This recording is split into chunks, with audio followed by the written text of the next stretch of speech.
సహాయము చేస్తామని చేతులు చాపి అభయమిచ్చేవారు ఎందరో మనకు కనబడతారు. సహాయము చేస్తామని చేతులు చాపినటువంటి వ్యక్తులు సహాయం చేయలేక చివరికి సతికిల పడి కూర్చుంటున్నారు.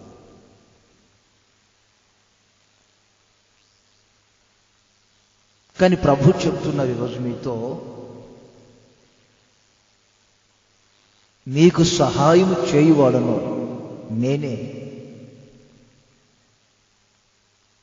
మేనత్త కాదు, మేనమామ కాదు, చిన్నమ్మ కాదు, చిన్నాయన కాదు, అక్క కాదు, చెల్లి కాదు, తమ్ముడు కాదు, అన్న కాదు, గ్రామ పెద్దలు కాదు, పొలిటికల్ లీడర్స్ కాదు. నీకు సహాయం చేయువాడును నేనే.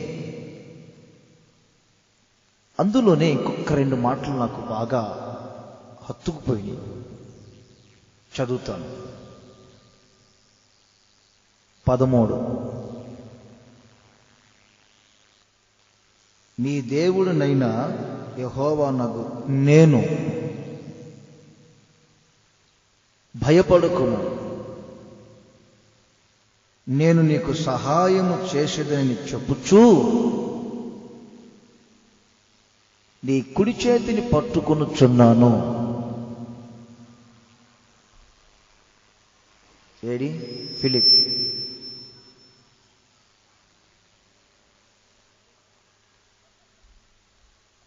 నీ కుడి చేయేది ఇదే, అడు చూడు, కుడి చేయేది. నీకు నేను సహాయం చేస్తాను. ఎందుకు ఎన్ని ఓవర్గా పెట్టుకొని అందరికి అవలింగులు రావటం? ఆ 2 చాలవా? అవి 2 పెట్టుకొని రేజ్ చేసి అయిపోతుంది. కొత్త పథకాలు పెట్టేందుకు? పాతవి అమల్లో చేసి చాలు.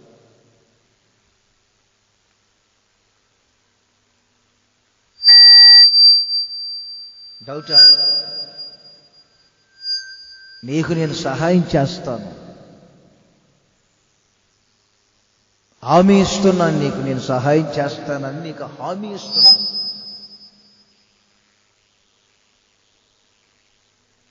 పద్నాలుగులో ఇంకొక మాట కూడా నన్ను హత్తుకుంది. పురుగు వంటి యాకోబు,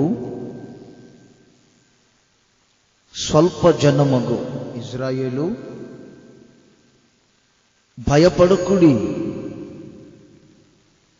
నేను నీకు సహాయము చేయుచున్నాను. అందరూ ఒకసారి చేతులు పైకెత్తి చెప్పండి గట్టిగా, హల్లెలూయా. ఇప్పుడు బాగా చెప్పారు. ఆయన మీ కుడి చెయ్యి పట్టుకొని చెప్తున్నారు. ఏంటి ఇంకా నమ్మవా? హామీ ఇస్తున్నారు. చేయి పట్టుకొని హామీ ఇవ్వటం అనేది మామూలు విషయం కాదు కదండి. నేను నీకు సహాయము చేయుదును, నీకు సహాయము చేయువాడను నేనే. మరి సహాయము చేయు దేవుని మీద మీరు ఆధారపడి ఆయన సహాయమును కోరుకొని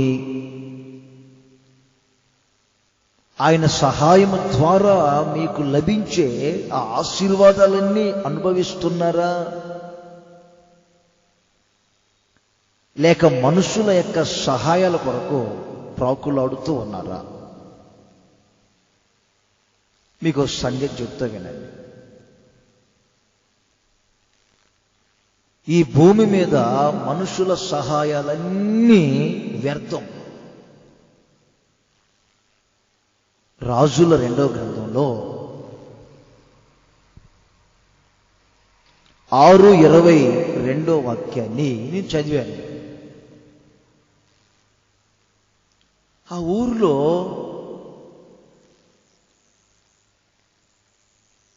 ఇద్దరు స్త్రీలు రాజుగారి దగ్గరకు వచ్చారు. రాజా, హెల్ప్ మీ, సహాయము చేయండి, సహాయము చేయండి. ఈ రాజు ఏమన్నారు తెలుసండి? దేవుడు నీకు సహాయము చేయనిది నేను నీకు ఎక్కడి నుండి సహాయం చేసేదను? ఉందా లేదా మాట? దేవుడు నీకు సహాయము చేయనిది 6:22 లేదా? తీవ్రంగా చూస్తున్నారేంటి? ఏంటో భూతం చూసి భూతాన్ని కనిపెట్టినట్టు కనిపెడుతున్నారు బైబిల్లో వీరు. తర్వాత సబ్జెక్టులో వస్తుందిలే, భూతం ఆగండి.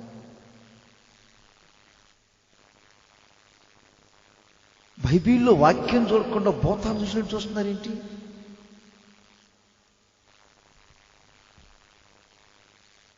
దేవుడు నీకు సహాయము చేయనిది నేను ఎక్కడి నుండి తీసుకొచ్చానమ్మా నీకు సహాయం? కింద అంటాడు ఇంకా, కొట్లలో కళ్ళములో నుండి అయినను ద్రాక్ష గానుగలలో నుండి అయినను ఏదైనా నేను నీకు ఇచ్చి సహాయం చేయగలుగుతానా? దేవుడు నీకు సహాయము చేయనిది నేను ఎక్కడి నుండి నీకు సహాయం చేశాను? ఆ ఇద్దరు స్త్రీలు గత రాత్రి ఏం మాట్లాడుకున్నారు? దేశములో ఆహారం కొరత వచ్చింది, ఈ పూటకు నీ బిడ్డను వంట చేసుకొని తిని రేపేమో నా బిడ్డను వంట చేసుకొని ఇద్దరం తిందాము అనుకున్నారు. ఆ రాత్రి కమ్మగా బిడ్డను ఏపుడు చేసుకొని తిన్నారు. ఆ మరుసటి రోజు ఈ బిడ్డని ఇవ్వాలి కదండి. ఆ బిడ్డ మీద ప్రేమ ఎక్కువైపోయి చంపుకోవటం ఇష్టం లేక ఎక్కడో దాచిపెట్టి నా బిడ్డని ఇవ్వను అన్నది. గత రాత్రి నా బిడ్డను చంపుకొని తిన్నాము, మరి ఈ బిడ్డను కూడా తినాలి కదా. అంటే దేశంలో ఒక భయంకరమైన కరువు.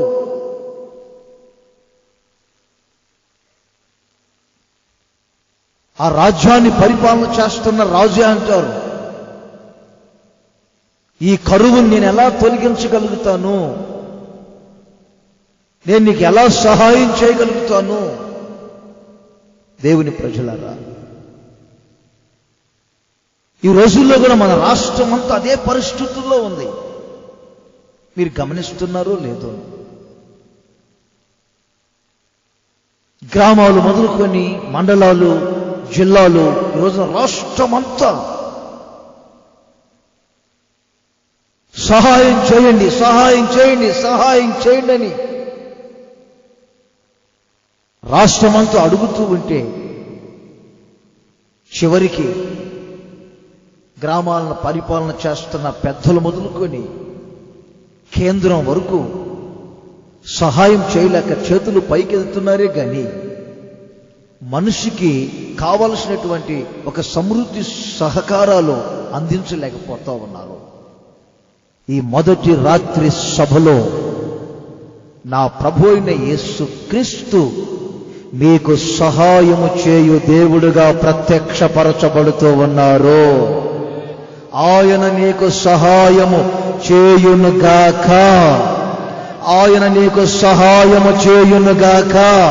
మరొకసారి చెప్పండి, చేతుల పైకెత్తి గట్టిగా, ఆయన నీకు సహాయము చేయునుగాక, ఆయన నీకు సహాయము చేయునుగాక. నేను నీకు సహాయము చేయుదును, నేనే నీకు సహాయం చేస్తాను. ఆయన సహాయము చేయనిది, ఆయన పిడికిలి విప్పకపోతే ఏ జీవి తిని తృప్తి పొందలేదు.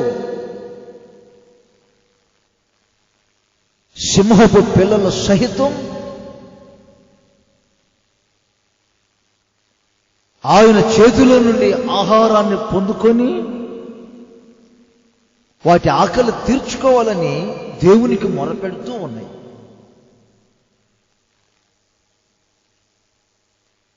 కీర్తనకారుడు అంటాడు 46వ కీర్తనలో, నేను ఎప్పుడు చదువుకుంటూ ఉంటాను, దేవుడే నాకు ఆశ్రయం, దేవుడే నాకు దుర్గం, ఆపత్కాలములలో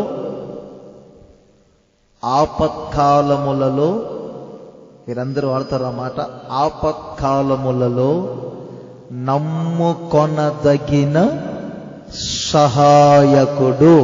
ఆపత్కాలములో నమ్ముకొనదగిన సహాయకుడు.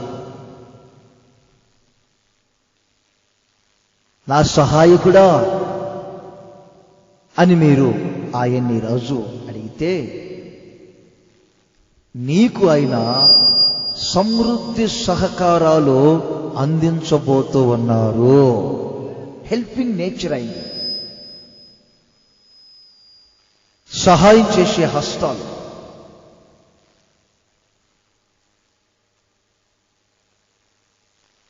మరి మనుషుల మీద ఆధారపడి మనుషుల వైపుగా వెళ్తా మనుషుల యొక్క సహాయాలను ఎదురు చూస్తున్నారా? సహాయం చేసే దేవుని మీద మీరు ఆధారపడతారు. ఒక అడుక్కునేవాడు ఆ రోడ్లు అలా వెళ్తా ఉన్నాడు. ఆ పార్టీ వాళ్ళు అటు ఒక టెంట్ వేసుకొని కూర్చున్నారు, ఈ పార్టీ వారు ఇక్కడ ఒక టెంట్ వేసుకొని కూర్చున్నారు.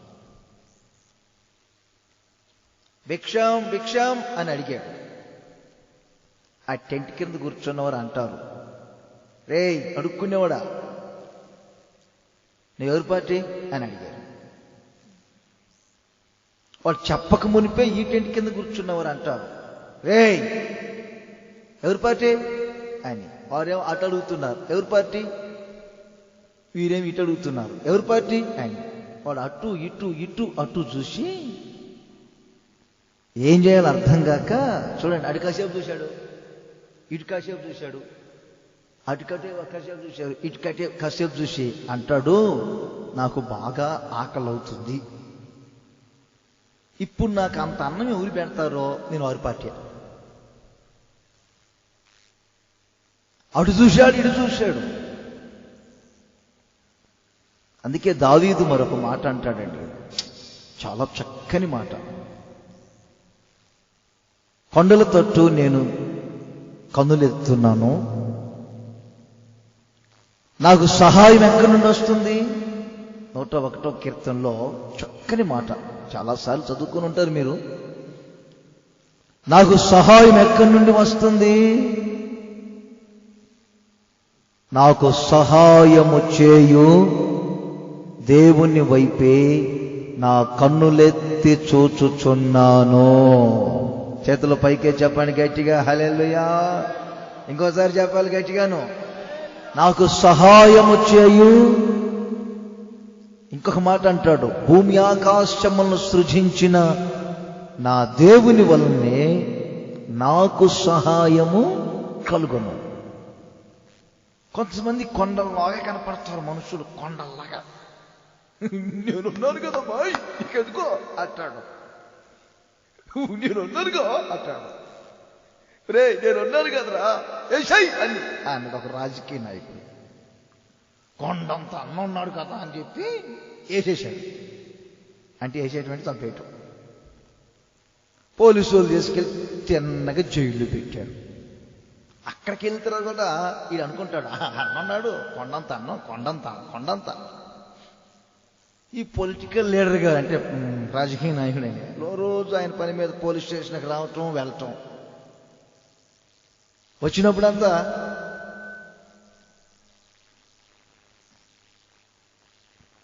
అంటాడు, అంటే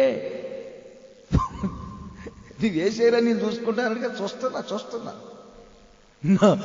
ఒక 3-4 నెలల తర్వాత ఏంటన్నా రోజు వస్తానో వెళ్తానో వేసేయి నేను చూసుకుంటాను అన్నావు, నేనేం వేసేసా. ఇదేంటన్నా మరి రోజు వస్తానో వెళ్తానో నన్ను చూసుకునేది ఎప్పుడన్నా అంటే ఆడంటాడు, ఒరే నేను పోలీస్ స్టేషన్కి వచ్చేటప్పుడు చూస్తూనే ఉన్నాను, వెళ్ళేటప్పుడు చూస్తూనే ఉన్నాను రా, నేను చూడండి ఎప్పుడు రా అన్న. ఈడికి ఎక్కింది. ఈడంటాడు, ఇక సెకండ్ మాట నువ్వేనన్నా అన్నాడు. అంతే. ఇలా ఉంటాయి. 2 కోతులు చెట్టు మీద ఆడుకుంటా ఉన్నాయి, చిలక గోరింకల్లాగా. ఒక కోతి అటెగిరి ఇటెగిరి ఇటెగిరి అటెగిరి మొత్తం మీద చెట్టు మీద కింద పడితే పెద్ద బురద గుంటది, బుడుగు. దాంట్లో మునిగిపోతుంది. గొంతు వరకు మునిగింది, తలకాయ మాత్రమే బయట ఉంది. పైనున్న కోతేమో ఆ కొమ్మ మీదకి ఈ కొమ్మ మీదకి ఈ కొమ్మ మీదకి ఆ కొమ్మ మీదకి ఎగురుతా ఉంది, ఇలా కొట్టుకుంటా. నేనే మునిగిపోతా ఉంటే నువ్వేమిటి ఎగురుతావా అని అడిగితే, నిన్ను ఎలా పైకి లాగాలా అని ఆలోచన చేస్తున్నాను. వచ్చింది ఆలోచన, ఏం లేదు, నీ జుట్టు పట్టుకొని కొంచెం లేపుకో పైకి అన్నదట. ఇదేం చేసింది నిజమే అనుకోని ఇంక ఇలా లేపుతా ఉంటే ఉన్నది కొంచెం మునిగింది. మనుషుల సహాయాలు అలా ఉంటాయి. ఎంతమంది చూడట్లేదు, నేను 20 సంవత్సరాల నుండి చూస్తానే ఉన్నాను. మీలాంటి నిండు ముసుగులేసిన భక్తులను చూస్తున్నాను, నిండుగా తెలసేర్లుగా ఇచ్చిన సిస్టర్లను చూస్తున్నాను, నిలువు టంగీలు వేసుకున్న పాస్టర్లను చూస్తున్నాను. ఒక్కొక్కరిని చూస్తూ కొండల్లాంటి వ్యక్తులు ఉన్నారు అనుకున్నాను. చివరికి వారి సహాయాలన్నీ భూమి మీద వ్యర్థమయ్యి. అందుకే ఈ 3 రోజుల క్రితం వాక్యం చదువుతూ ఉంటే ప్రభు అంటాడు, నీకు సహాయము చేయువాడను నేనురా, నీకు నేను సహాయం చేస్తాను, భయపడబోకు, కృంగిపోవద్దు. అస్సలు వేసి కావట్లేదు, సౌండ్ కాదు. కృంగిపోవద్దు, భయపడవద్దు, నువ్వేమాత్రం కూడా కంగారు కావద్దు, కలవరపడొద్దు, నీకు నేను సహాయము చేయుదును.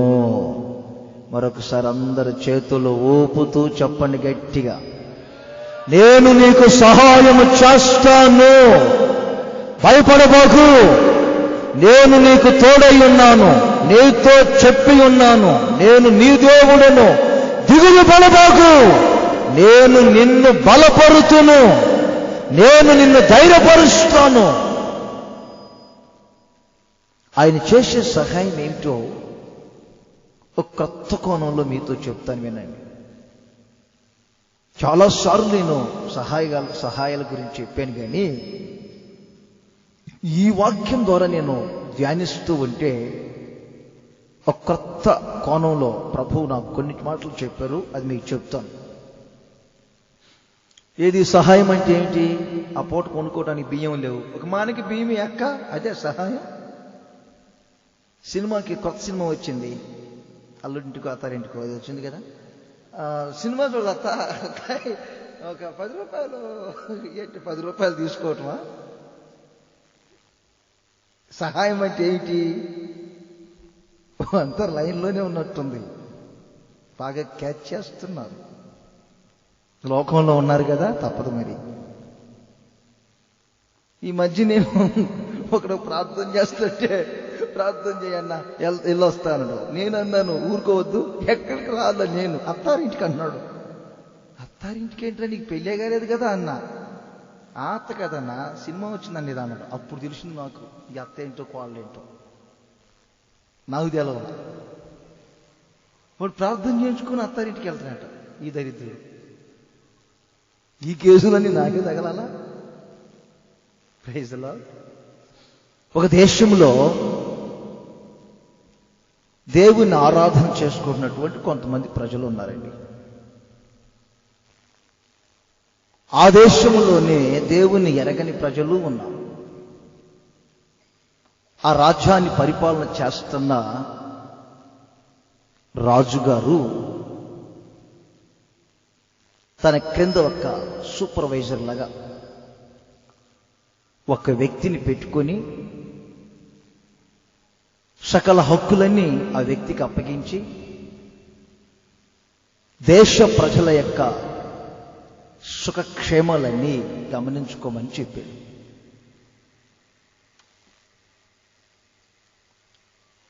అతడు ఉన్నట్టుగా ఉండి రాజుగారి దగ్గరకు వచ్చి, అయ్యా, మన 127 సంస్థానాలలో ఒక జాతి వారు ఉన్నారు.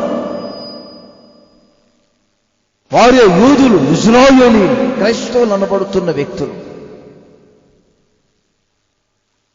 వారు ఉండటం మన రాజ్యానికి మంచిది కాదు.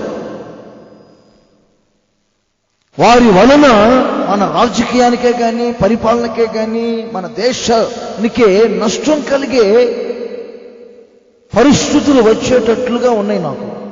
గనుక ఆ క్రైస్తవులందరినీ మీరు అనుమతిస్తే చంపేద్దాం అన్నాడు. ఆ యూదులకు ఈ వ్యక్తి శత్రు. అప్పుడు రాజుగారు ఏం చేశారు? నేను సంతకం పెట్టాను,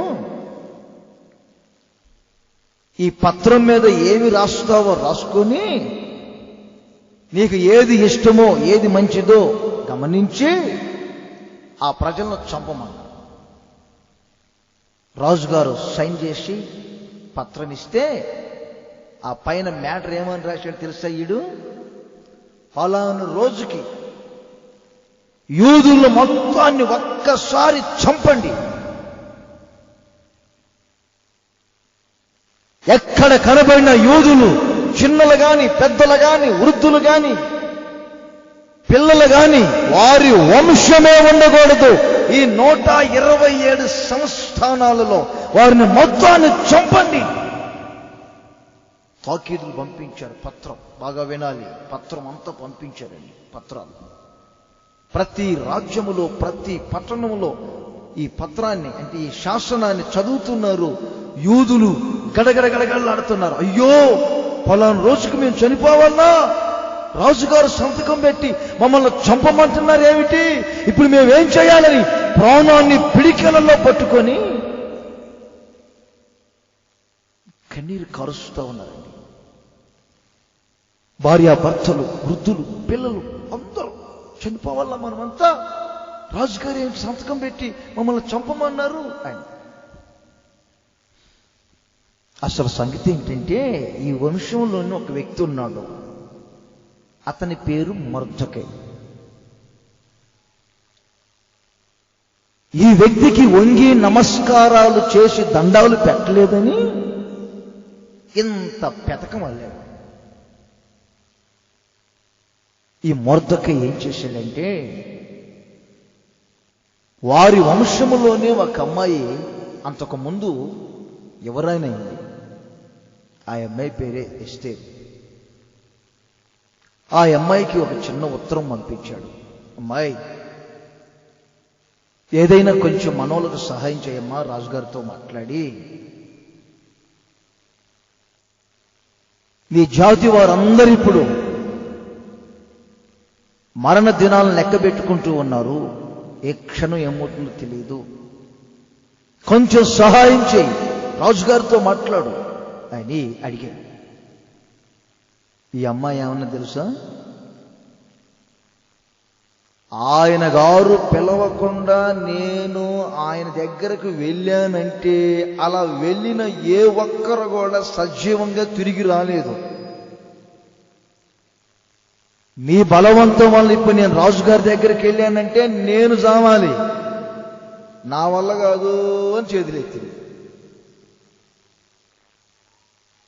ఇక ఈయన గారికి ఏం అర్థం కాక, అమ్మాయి తప్పు నీది కాదులే, నాది. అసలు నేను నీ వైపు చేతులెత్తి నీ సహాయం కోరుకోవటం పెద్ద పొరపాటు. ఇప్పుడు నువ్వు చేతులెత్తావు, నువ్వేదో సహాయం చేస్తావని. ఒకటి చెప్తున్నా వినమ్మా బాగా అనుభవంతో. నీవు ఒకవేళ చేతులెత్తి సహాయం చేయలేనని, రాజగృహంలో ఉన్నాను, చనిపోతే వారే చనిపోతారులే, నేను బ్రతుకుతాను అనుకుంటున్నావేమో. యూదులకు విడుదల సహాయము మరి ఒక దిక్కు నుండి వచ్చును. చేతుల పైకి చెప్పుకొని గట్టిగా అందరూ ఇంకోసారి చెప్పాలి గట్టిగాను. యూదులకు సహాయము విడుదల మరి ఒక దిక్కు నుండి వస్తుంది. చేతులతో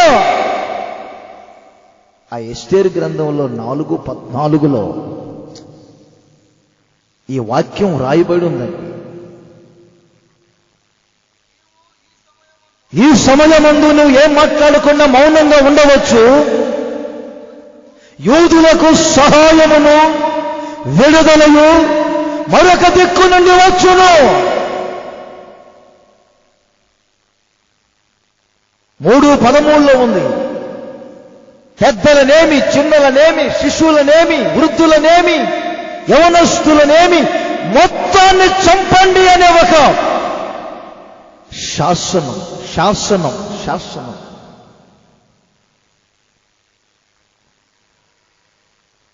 ఇది మరణ శాసనం. ఈ మరణ శాసనాన్ని కొట్టివేయగలిగిన సహాయం మనుషుల ద్వారా కలగదు. మీకు ఈరోజు ఏం చెప్పాలనుకున్నా తెలుసా?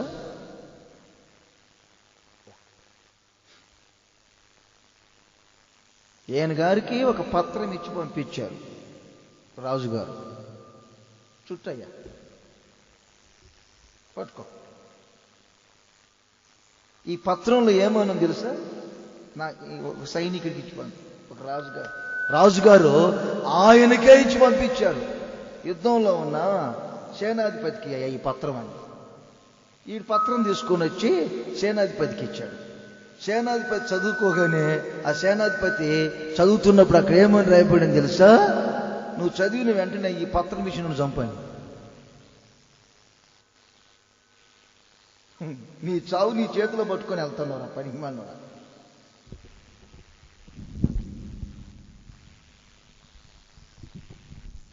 పట్టుకొని పో.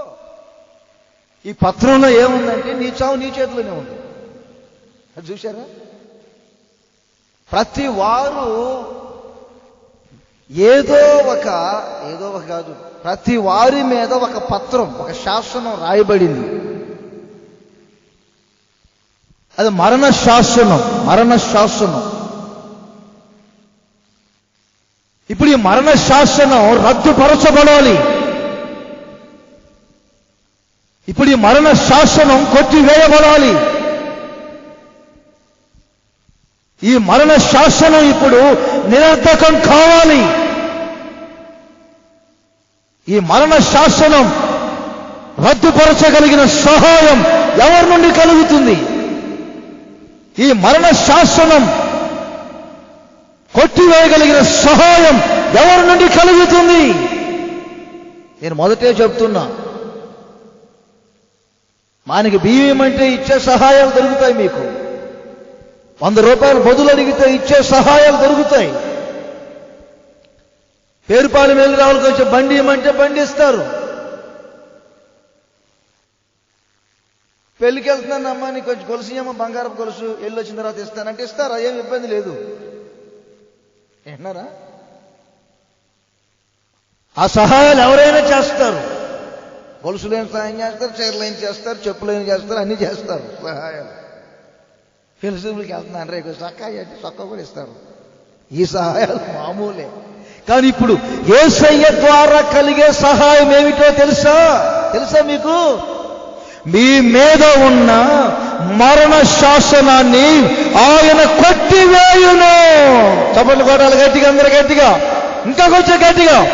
ఆయన మరణ శాసనాన్ని కొట్టివేయగలిగిన దేవుడు ఆ సహాయం నీకు ఇస్తాడు.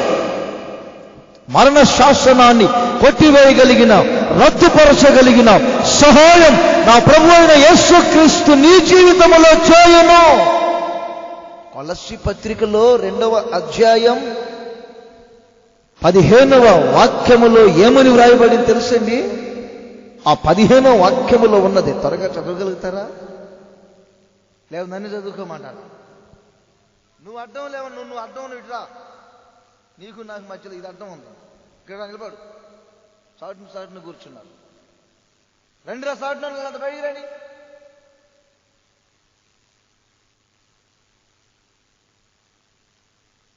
నిలబడు అక్కడ, చదువు. అక్కడ కరెక్ట్ కాదు, 15వ వాక్యం మొత్తం చదువు. అది మింగేశారు ఎందుకు? అపరాధముల వలనను శరీరమందు సున్నతి పొందక యుండుట వలనను మీరు మృతులై ఉన్నారు.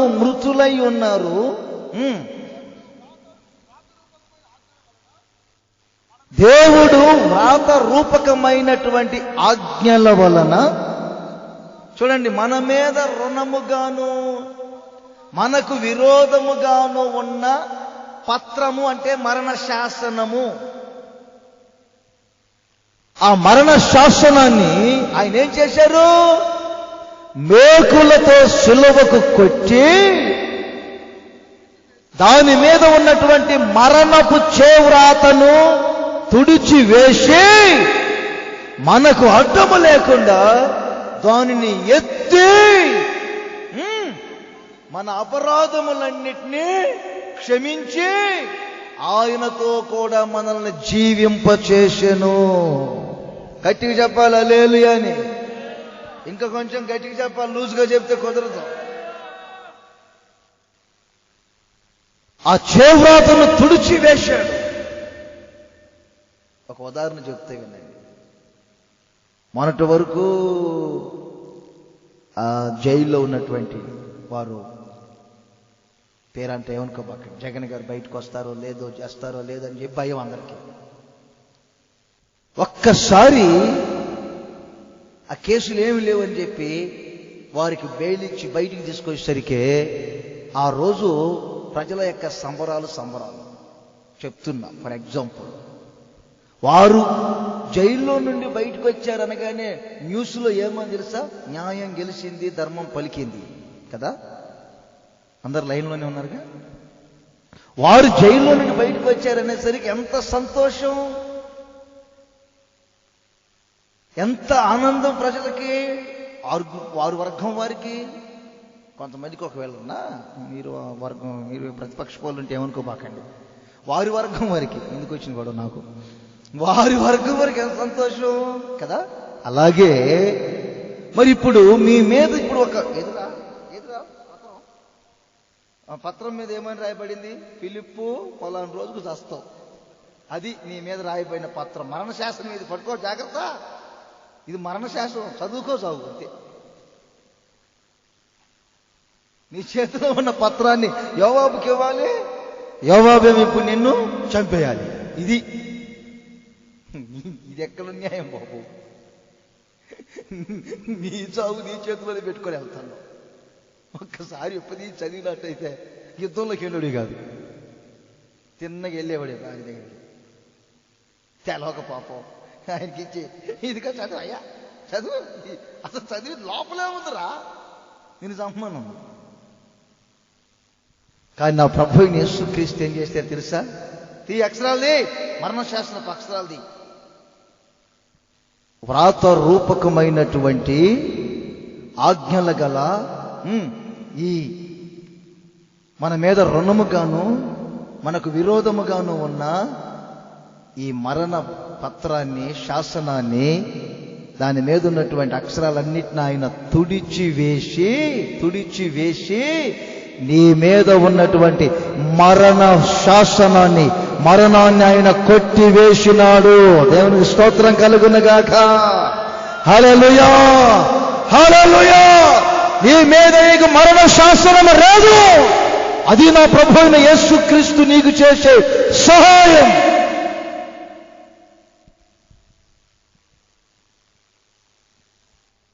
అందుకే ఈ మొర్దెకై అంటారు, యూదులకు సహాయము విడుదల మరి ఒక దిక్కు నుండి వస్తుందనే సంగతి వాస్తవం. నీ సహాయం నేను కోరుకున్నాను, నువ్వు చేతులెత్తే నా వల్ల కాదని. కానీ నేను ఆరాధించే దేవుడు ఎవరనుకున్నాను? సహాయం చేసే దేవుడు. అందాకెందుకు చావంటే మాకు భయం లేదు అనేవారు గట్టిగా అల్లేలే చెప్పండి ఒకసారి. ఆఖరికి చూసారా, వీరు కూడా చెప్పలేదు.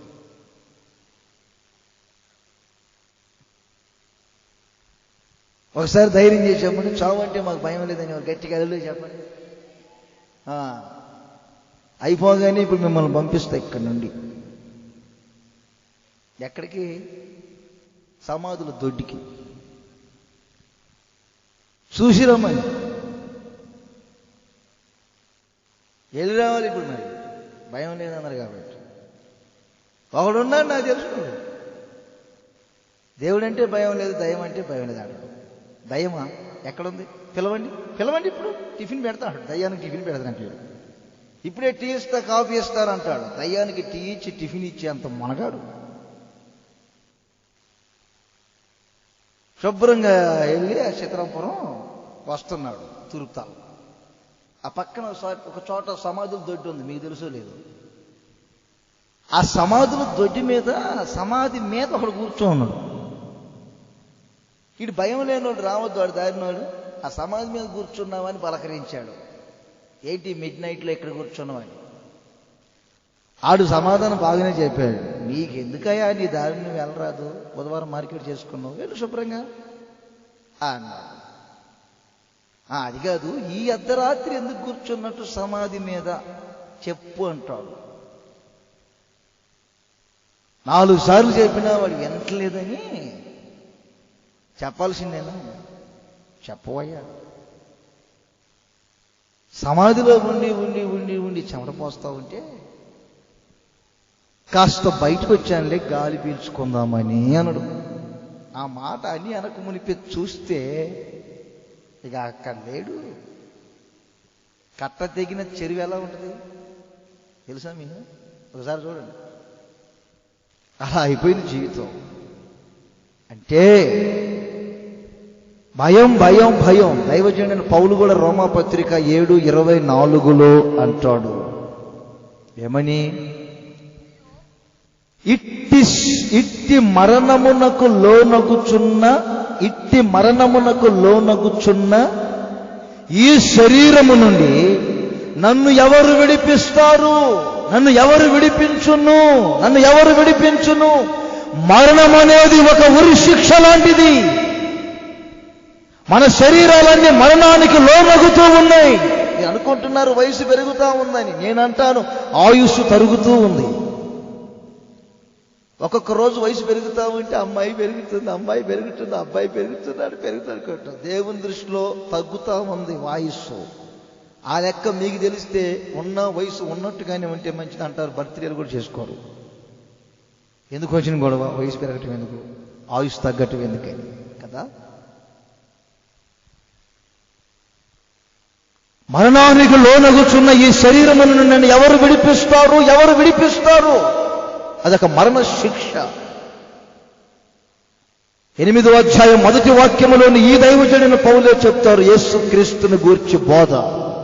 క్రీస్తు యేసు నందున్న వారికి ఏ శిక్షా విధి లేదు. కారణం యేసు క్రీస్తు ఒక్కడే మిమ్ములను మరణములో నుండి జీవములోనికి దాటించే దేవుడు. యేసు క్రీస్తు మరణాన్ని జయించిన దేవుడు. ఆయన ఉన్న చోట మరణ ఛాయలు ఉన్నావు. ఆయన నమ్ముకున్నటువంటి ప్రతి వారు మరణములో నుండి జీవములోనికి దాటించబడతారు. ఆయన నమ్ముకున్న మీ జీవితంలో మరణ శాసనాన్ని ఆయన కొట్టివేయును. చేతుల పైకే చెప్పండి గట్టిగా మరోసారి. యేసు క్రీస్తు మరణ శాసనాన్ని రద్దుపరిచే దేవుడు. యేసుక్రీస్తు నమ్ముకోకుండా ఇంకా నీ జీవితం ఏదో ఒక పాపములో అపవిత్రమైన కార్యక్రమాలలో కొనసాగుతూ ఉంటే తద్వారా నీకు కలిగేది ఉరిశిక్ష, అదే మరణశిక్ష.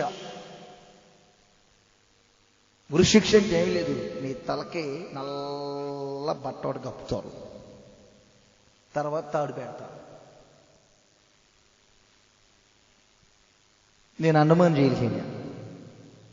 అంటే తప్పు చేసి కాదండి, నేను అండమాన్కి వెళ్ళినప్పుడు జైలు చేశాను. మూడు ఉరితాళ్ళు ఉంటాయి అక్కడ, 3 ఉరిత్రాళ్ళు. ఒక్కసారి 3 ఉరి తీస్తారట ఆ జైలు. అది పెద్ద కొండ మీద ఉంటుంది జైలు. తీసుకొచ్చి ఖైదీలని 3కి తాళి పెడతారు. కింద చెక్కలు ఉంటాయి. ఆ బటన్ ఆన్ చేస్తే ఆ చెక్కలు తొలగిపోతాయి. అలాగే వారి కిందకి వెళ్ళిపోతారు. తాడును వదిలేస్తారు, ఒక బటన్. ఆ కొండ మీద నుంచి వారు తిన్నగా సముద్రంలోకి పెట్టారు సొరంగం. ఆ సముద్రంలోకి వెళ్ళిపోతాయి శవాలు.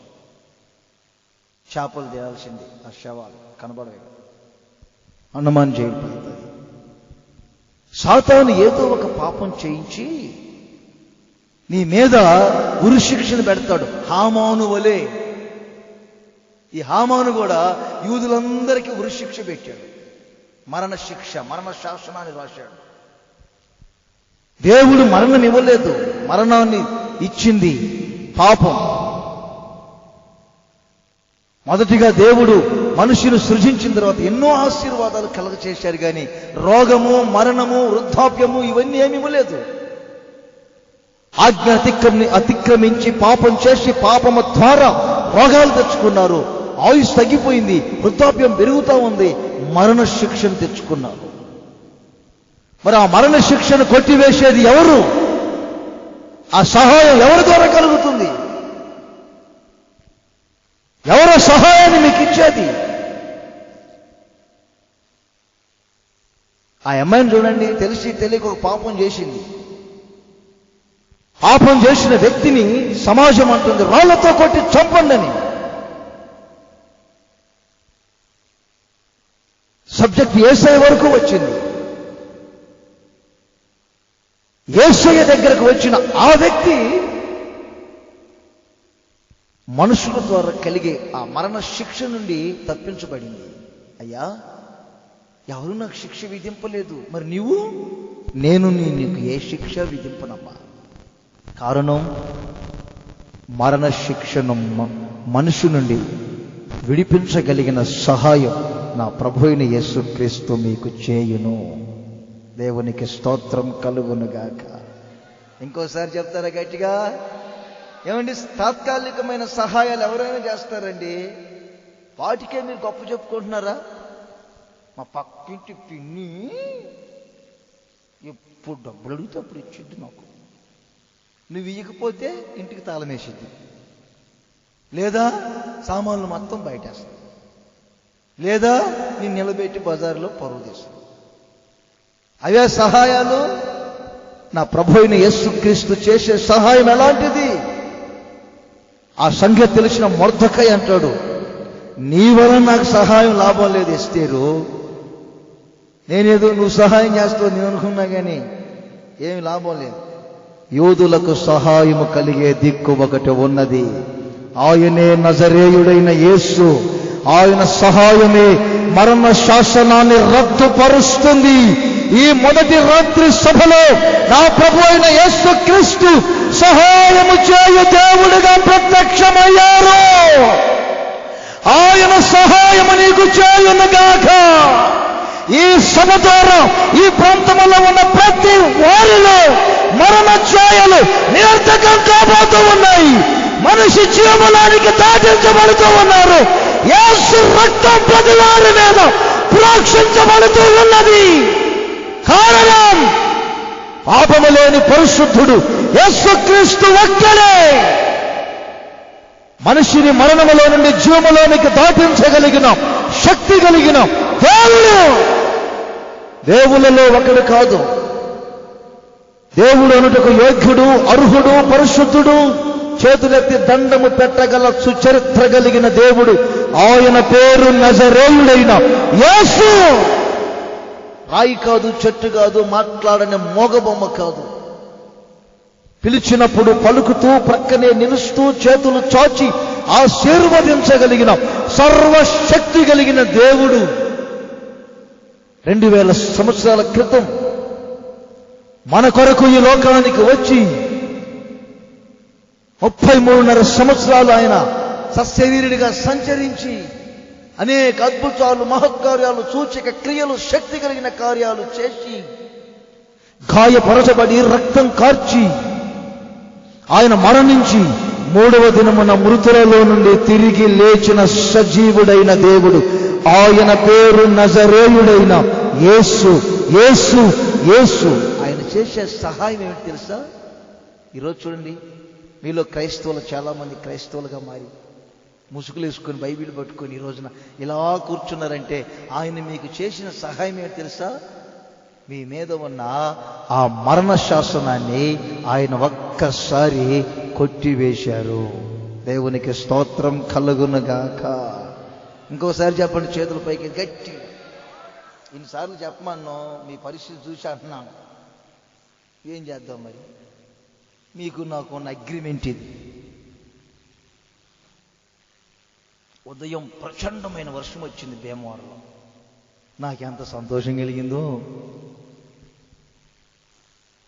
తర్వాత ఫోన్ చేస్తే ఎవరో ఇక్కడ లేదు వర్షం అని చెప్పారంట. మరలా నా మొహం మాడిపోయింది. కొంచెం వర్షం వస్తే ఎంత బాగుండేదో. వచ్చిందా? వచ్చింది. పోనీ, మన అగ్రిమెంట్ నెరవేరింది. ఒకసారి ఏం జరిగిందంటే, ఒక అబ్బాయికి దయ్యం పట్టింది. ఆ దయ్యం పట్టిన అబ్బాయిని చాలా చోట్లకి తీసుకెళ్ళారు.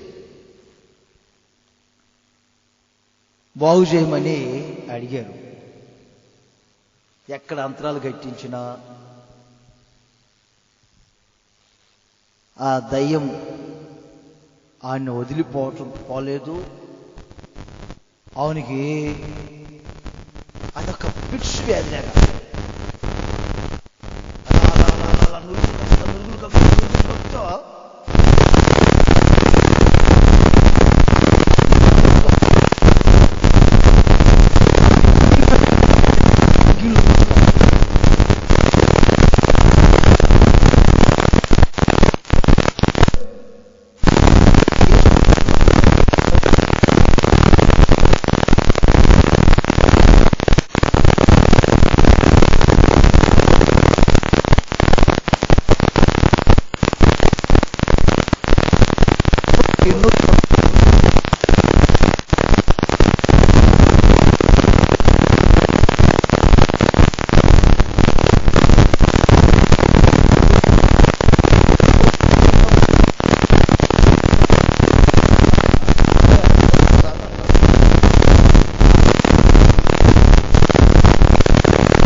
సేవకులు పాపం ఏమని చెయ్యి కూడా పెట్టరు. ప్రార్థన చేసినప్పుడు తలకాయ బైబిల్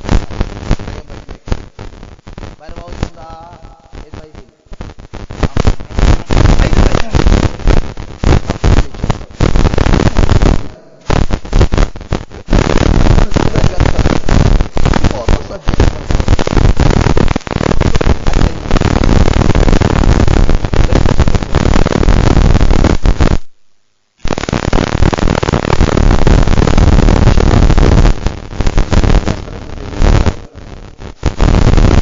సహాయం లేదు. ఇది మీ సహాయం లేదు. సన్నాసులు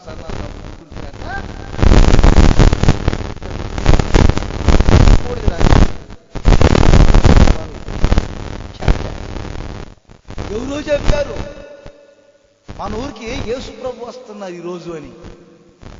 ఆయన దగ్గరికి వెళ్ళినంతేలే అన్నాడు. అలా కాదు, యేసు స్వామి వస్తున్నారు ఈరోజు మన ఊరికి, ఆయన దగ్గర తీసుకెళ్ళా. బాగా వినండి, యేసు ప్రభు రామానికి వచ్చాడు. తండ్రి బాబు యేసు ప్రభు దగ్గర పెట్టి, యేసు ప్రభువా చాలా చోట్లకు తిప్పాడు.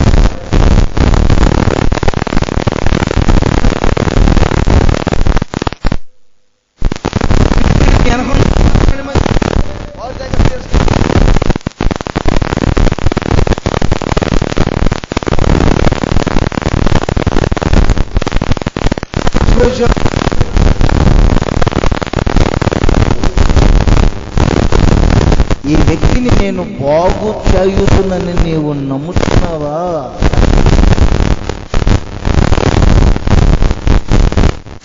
నమ్ముచున్నానయ్యా. నమ్ముట నీ వలనైతే నమ్ముతున్నటువంటి నీకు సాక్ష్యమే.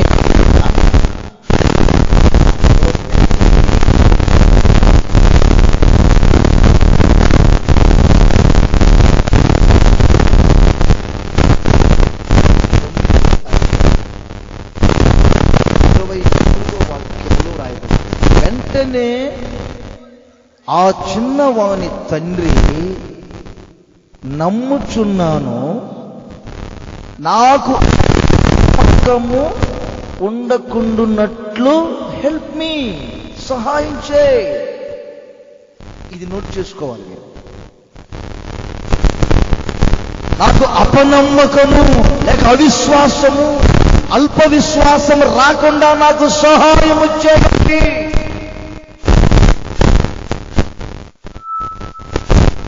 యేసయ్యా ఇప్పుడు నాకు సహాయం కావాలి. ఏమిటా సహాయం అంటే, అపనమ్మకము నాకు రాకూడదు, అవిశ్వాసం, అల్ప విశ్వాసం నాకు కలగకూడదు. నాకు సహాయం చేయాలి. యేసు ప్రభు సహాయం మీకు చేస్తే ఇక మీ జీవితంలో అపనమ్మకము లేక అవిశ్వాసము, ఈ అల్ప విశ్వాసము ఉండదు.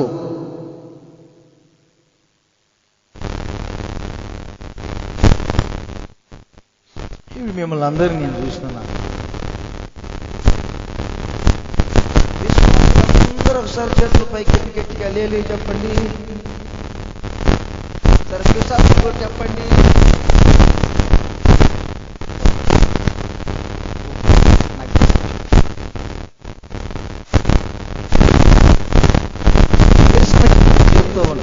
నేతి బీరకాయ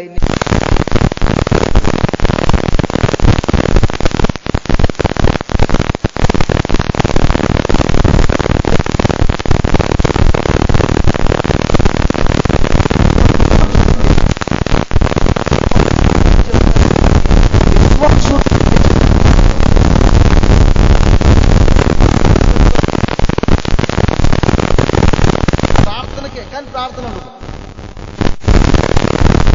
ఇక అర్థమవుతుంది.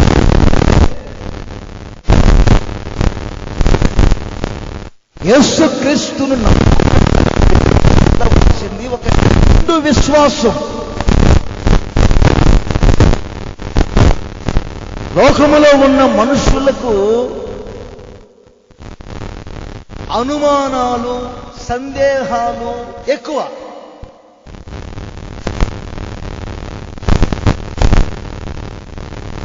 ఆఫీస్కి వెళ్ళేది భర్త కాదు, ఇంటి దగ్గర నుండి ఆఫీస్కి వెళ్ళేసరికి 20 నిమిషాలు ప్రయాణం. ఆ సహోదరి నాకు ఆఫీస్కి వెళ్ళి ఆఫీసులోకి వెళ్ళడం మునిపి క్రింద ఉందంట బూత్, అదే టెలిఫోన్ బూత్. అక్కడి నుంచి ఫోన్ చేస్తానంట. 20 నిమిషాలకి అనుమానం వచ్చి ఉందా పక్కింటికి వెళ్ళిందని 3 సార్లు చేస్తే ఎత్తల, 4వ సారి ఎత్తారు. హలో అన్నది. కనీసం 3 సార్లు ఫోన్ చేశాను, ఎందుకు ఎత్తలేదు, ఎక్కడికి వెళ్ళావని అడగకుండానే 3 సార్లు చేశా. ఎందుకు ఎత్తలా, ఎందుకు ఎత్తలా, ఎందుకు ఎత్తలా, ఎందుకు ఎత్తలా, ఏమండి ఏమండి ఎందుకు ఎత్తలా, నేను 20 నిమిషాల ప్రయాణం అయ్యా, ఇంతలోకి అడ్డాలు తిరుగుతున్నా, ఆ కొంపకి వెళ్ళావా, ఈ కొంపకి వెళ్ళా, అది ఏమండి ఏమండి ఏమండి ఎక్కడన్నా బూతులో ఉన్నా, అదే టెలిఫోన్ బూత్, ఏమండి చెప్పబోతుంది. ఈ లోపులోనే ఆ ఫోన్ని 3000 రూపాయల ఫోన్ని బూతులో వేసుకొచ్చాడు, నేలకేసి. భార్యను కొడితే ఊరుకుంటుంది, టెలిఫోన్ బూత్లో టెలిఫోన్ కొడితే వారు ఊరుకుంటాడా? వెంటనే 3000 కట్టమన్నాడు. కట్టాడు. ఉజోరు మనకుండా వచ్చాడు ఇంటికి. ఏ మాట్లాడు, ఏమండి అన్నది మరలా. ఏం చేస్తావా, ఎక్కడున్నావు అన్నాడు. ఎక్కడున్నావు అంటే ఎవరు, నువ్వేమో బూత్లో ఉన్నా, నేనేం బాత్రూంలో ఉన్నా, అంతే తేడా. నువ్వు వెళ్ళావు, నీకేం వండి పెట్టాను, శుభ్రంగా తిన్నావు, పిల్లలు వెళ్ళారు స్కూల్కి, మరి నేను సిద్ధపడొద్దా, నేను బయలుదేరొద్దా? నేను వెళ్ళాను, బాత్రూంలో స్నానం చేస్తాను, ఇంతలోకి నువ్వు చూసావు బాత్రూంలోకి వెళ్ళావా? అంత అనుమానం అండి. ఇప్పుడు నేను అనేది ఏంటంటే, భర్త మీద భార్య, భార్య మీద భర్త, పిల్లల మీద తల్లిదండ్రులు, తల్లిదండ్రుల మీద పిల్లలు, అనుమానాలు, సందేహాలు. నేను కూడా ఇప్పుడు మీకు చెప్పాలనుకుంటున్నాను. నన్ను నమ్మి వాళ్ళు మీరందరూ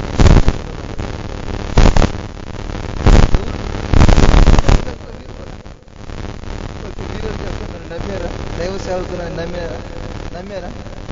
మీరు నాతో ఉంటుంది నమ్మలేదు.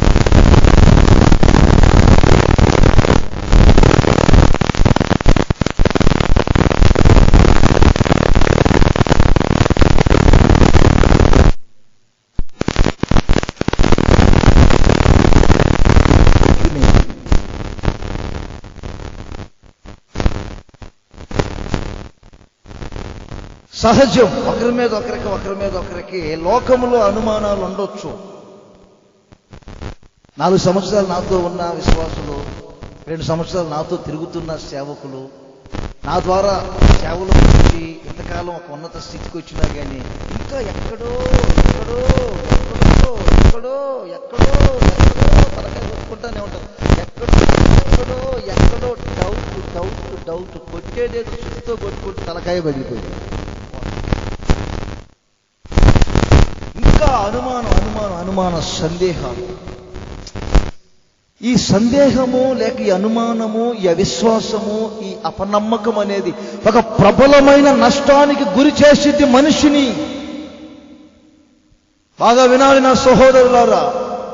నా ప్రార్థనలో నాకు ప్రభు ఇచ్చిన వర్తమానే మీకు చెబుతున్నా. అనుమానం అనేది, ఈ అపనమ్మకం అనేది నీ జీవితంలో ఉండకూడదు. రెండవ సహాయం నా ప్రభు అయిన యేసుక్రీస్తు నీకు ఏమి చేస్తున్నారంటే, ఆయన సహాయము నీకు కలిగితే ఆ సహాయము ద్వారా మీ జీవితములో ఈ అపనమ్మకం అనేది ఉండదు. చేతులు పైకే చెప్పండి గట్టిగా అందరూ. ఈ అపనమ్మకమే ఉండదు. ఈ అపనమ్మకం రాదు మీకు. ఒక నిండు విశ్వాసం, ఫెయిత్ఫుల్, ఒక పూర్ణమైన విశ్వాసంతో మీ జీవితాల్లో మీరు కొనసాగించుకోగలుగుతారు. ఒకసారి ఇంకోసారి లేకపోయా బాగానే పెడుతుంది తలకాయ కొండలు మాట్లాడుతుంటాం.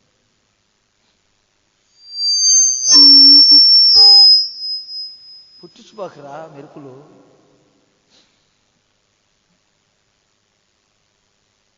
యేసు ప్రభు, అదే భూతం అన్నారు కదా, యేసు ప్రభు లేకుండా 12 మంది ఒకసారి ప్రయాణం చేస్తున్నారు పడవలో గలిలయ సముద్రంలో. ఇంకా కొంచెం దూరం వెళ్ళగానే భయంకరమైన తుఫాను లేచింది.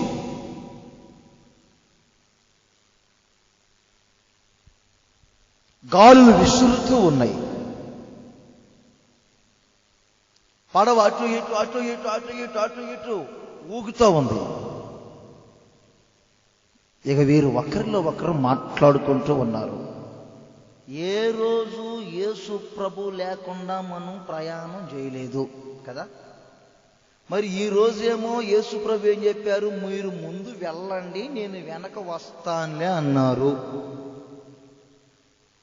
మనల్ని ఎందుకు ఆయన ముందు వెళ్ళమన్నట్లు?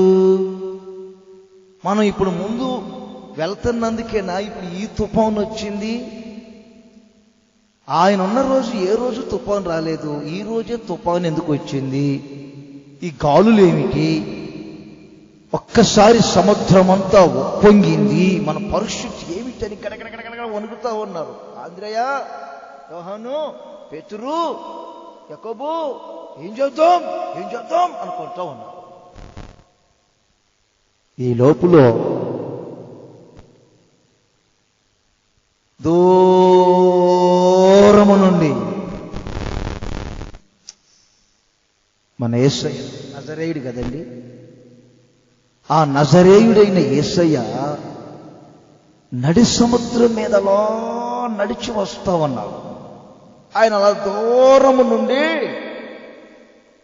ఉప్పొంగుచున్న సముద్రాన్ని గద్దించారు. సముద్రము నిమ్మలము, గాలి ఆగిపో.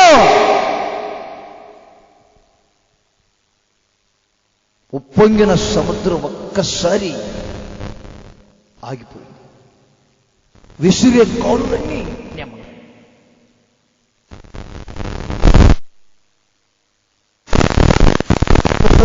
దూరము నుండి చూశారు.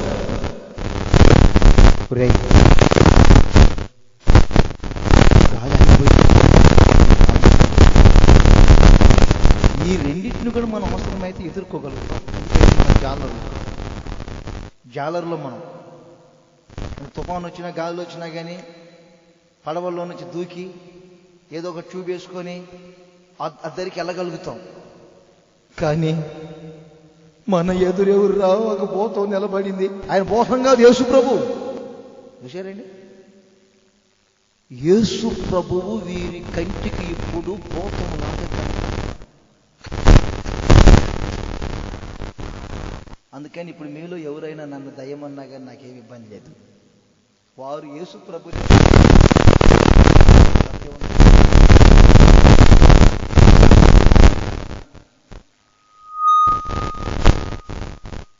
పోతాం అన్నారు. నిజమే, పోతమే. అందుకే కాళ్ళు కనపడట్ల. కాళ్ళు ఏం పాపం నీళ్ళలో ఉండే ఎలా కనపడతాయి? ఈ లోపల ఇంకొకడు అంటాడు పక్క నుండి, ఈరొకడు అంటాడు ఇదే నడి సముద్రం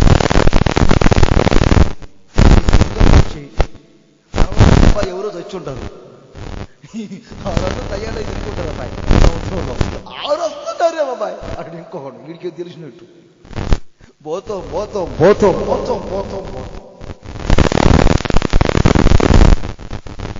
ఒకసారి యేసు ప్రభువుని ఇంకొకడు అంటాడు దయ్యాలు ఎలా కొడతాడంటే, ఖచ్చితంగా చెప్తున్నా, యేసు ప్రభు ఎవరు తెలుసా? దయ్యాలు.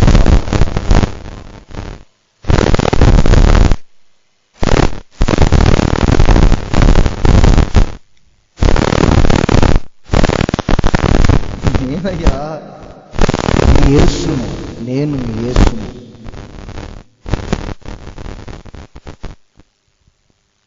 యేసు ప్రభు అంటారా? పేతురు నువ్వు పక్కన ఉన్నాడు. పేతురు అన్న అడుగు. యేసు ప్రభు నీవే అయితే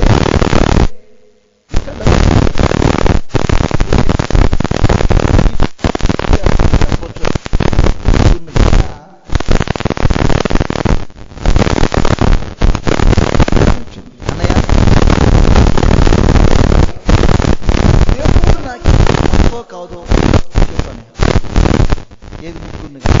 ఇప్పుడు కాదంటే ఏం చేసింది?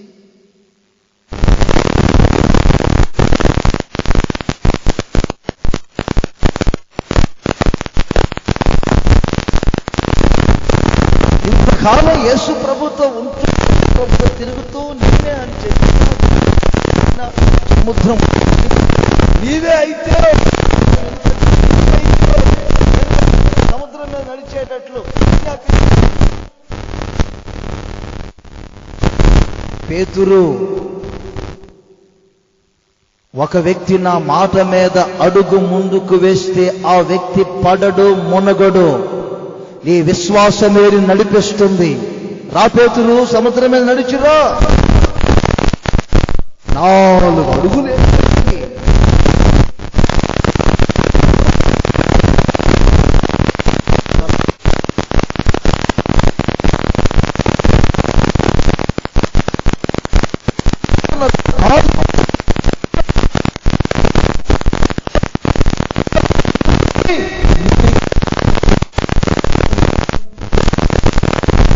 తన జీవితంలో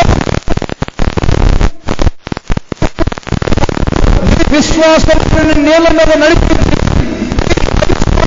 అపనమ్మకమే నీవు మునిగినట్లు చేసింది.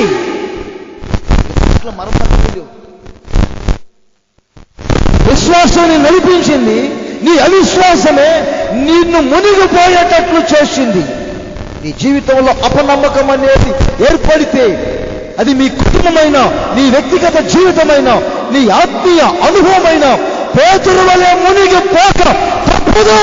ఆ భయంకరమైన ప్రమాదంలో మీరు మీ కుటుంబాలు పడకుండా ఉండాలని కోరుకుంటే ఈ రాత్రి నా ప్రభు అయిన యేసుక్రీస్తు సహాయం కావాలి. ఆయన సహాయం నీకుంటే నీ జీవితంలో అపనమ్మకం అనేది రాదు. చేతులు పైకి చెప్పుకుంటారు ఒకసారి, ఇంకా చెప్పుకోండి గట్టిగా. అపనమ్మకం అనేది రాకుండా ఉండాలంటే ఆయన సహాయం కావాలి. ఆయన సహాయాన్ని మీరు ఎంత పొందుతూ ఉంటారో అంత మీ జీవితంలో అపనమ్మకం అనేది రాదు. మరోసారి చెప్తున్నా, ఈ సందేహము, అపనమ్మకము, అవిశ్వాసము, ఈ అల్ప విశ్వాసము ఇలాంటి నీ జీవితంలో చోటు చేసుకోకూడదు. నిండి విశ్వాసంతో దేవుని నువ్వు ఆరాధించాలి. నిండి విశ్వాసంతో నీవు ఉండాలి ప్రభువులో. ఎక్కడ నీ జీవితంలో అపనమ్మకం బయలుదేరితే నీకు స్వస్థత కలగదు, నీ కుటుంబం ఆరోగ్యంగా ఉండదు, దేవుని ద్వారా పొందుకోవాలని కోరుకున్న ఏ సమస్తాన్ని మీరు అనుభవించలేరు. ఈ క్రైస్తవ్యంలోనే మొట్టమొదటిగా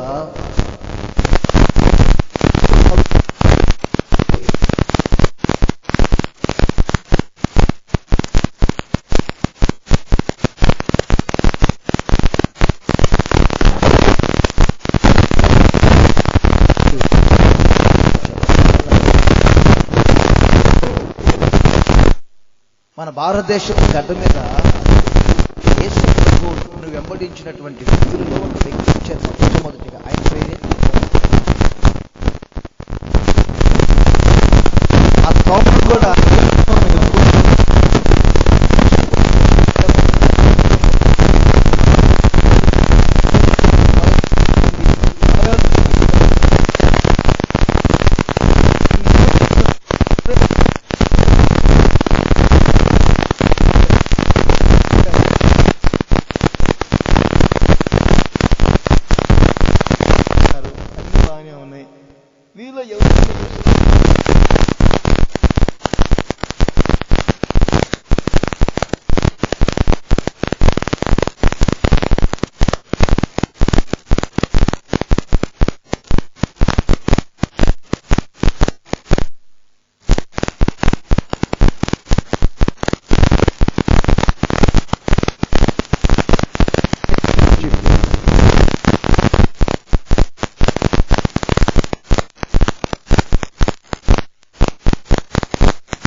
సముద్రం దగ్గర కొంతమంది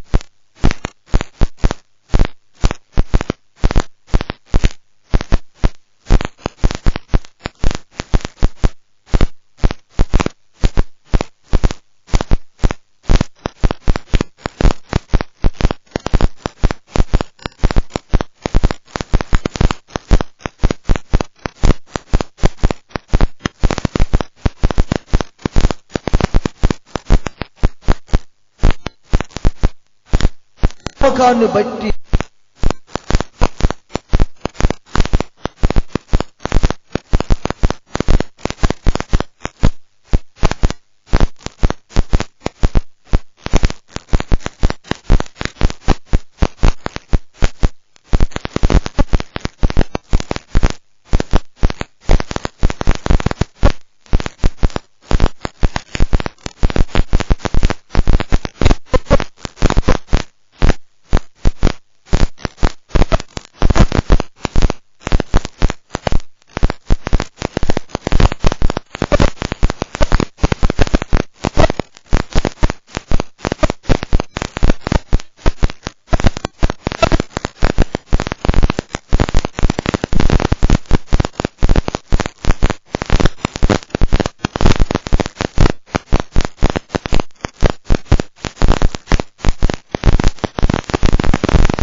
దోషట్లో తొండ కనపడింది. త్రాగుతూనే ఉన్నాను, తొండ మాయమైపోయింది. అంటే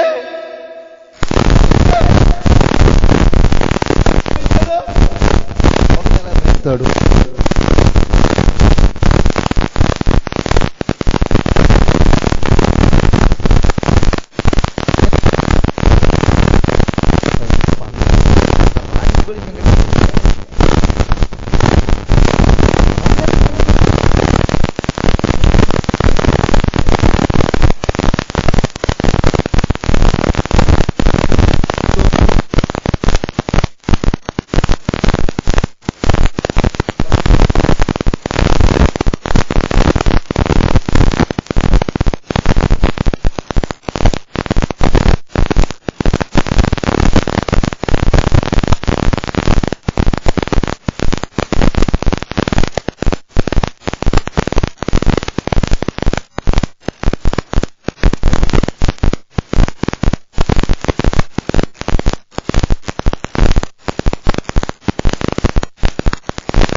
గారు, కడుపులో తొండదు డాక్టర్ గారు అన్నాడు. 16 రోజులు భోజనం లేదండి. అదే అనుమానానికి అమెరికా వెళ్ళినా మందు దొరకదంట. ఏం అర్థం కాక తినక తినక తినక తినక తినక 16 రోజులకు ఊగిపోయాడు మనిషి. కాస్త తెలియగలిగిన ఒక వ్యక్తి ఉన్నాడు మీలాగే. వాడు పెద్ద ప్లాన్ చేసి ఆయన కింద పైకి చూసి, ఎవర్రా నీ కడుపులో తొనలేదని చెప్పింది అన్నాడు. ఈ రివర్స్గా మాట్లాడేసరికి, నా పక్షాన ఇన్ని రోజులకు ఒక్క వ్యక్తి నువ్వు మాట్లాడుతున్నావు అన్న నీకు కనపడిందా? అదేంటిరా అంత బాగా కనపడుతుంది కడుపులో తొండ? అదేంటిరా కొట్టొచ్చినట్టు కనపడుతుంది, కొట్టొచ్చినట్టుగా ఎవడరా నీకు చెప్పింది?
ఎందుకు?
హృదయం చాలా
వస్తాయి. యేసు ప్రభు నమ్ముకున్న వారికి వస్తాయి.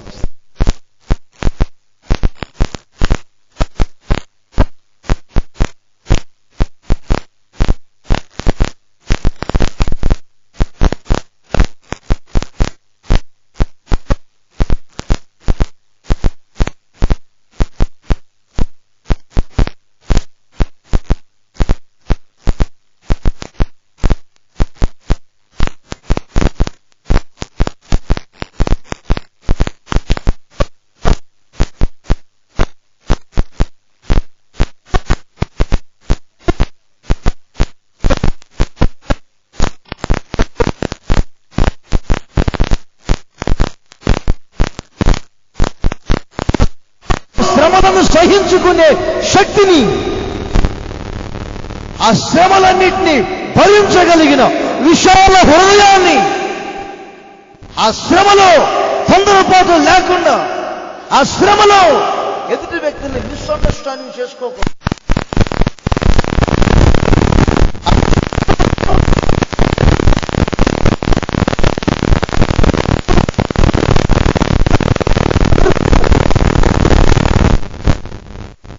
నూతనమైన అనుభవాల్లో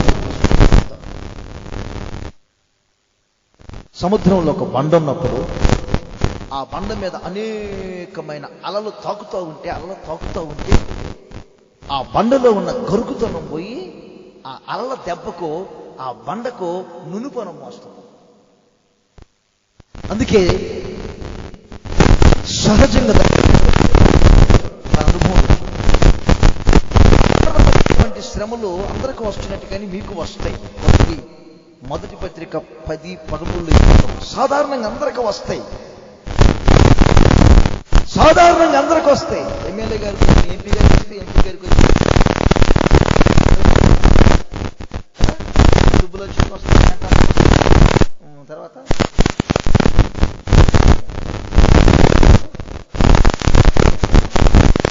అందరికీ వస్తాయి.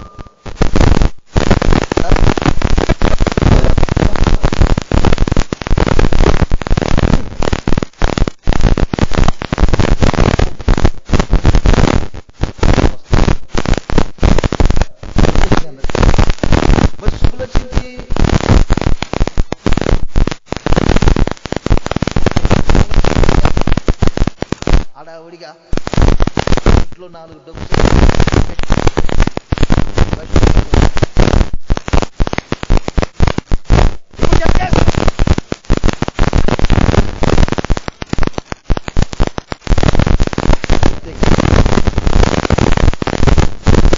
అదే ఆశ్రమం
ఆ శ్రమలు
మనిషి మీద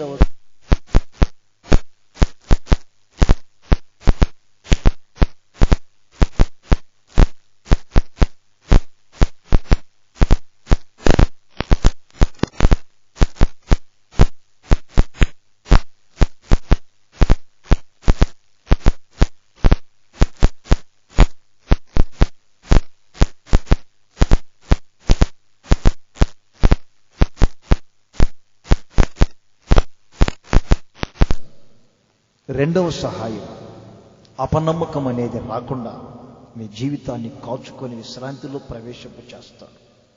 మూడవ సహాయం, శ్రమలలో సహించుకుని కృపనిచ్చి శక్తినిచ్చి నిన్ను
వ్యర్థము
అక్కర్లన్నిటినీ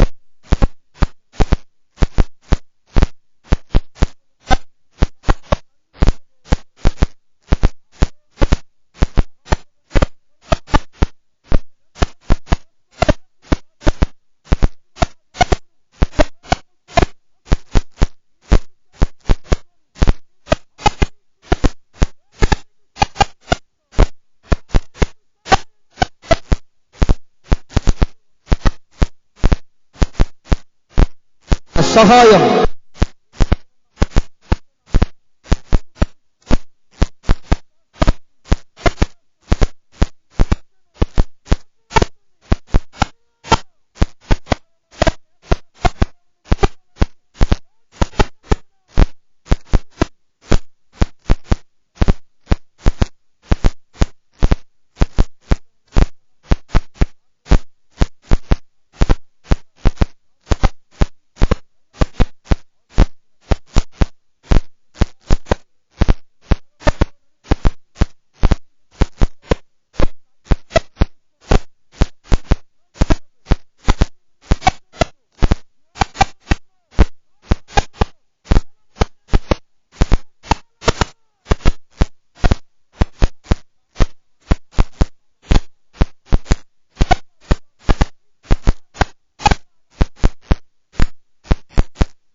ప్రశంసకం నీకు.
Thank you, Lord.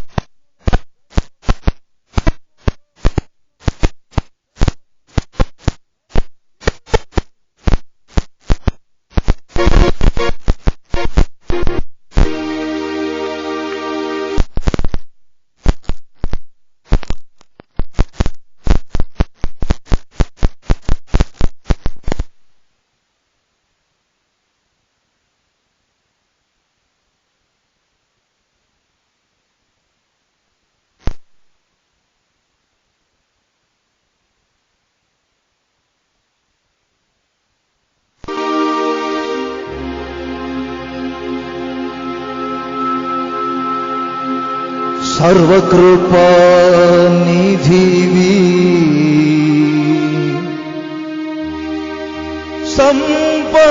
సంపదలగనివి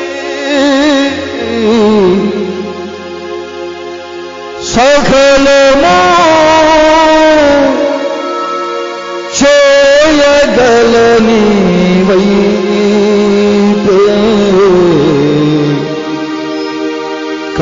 కన్నులెత్తి చూచెదా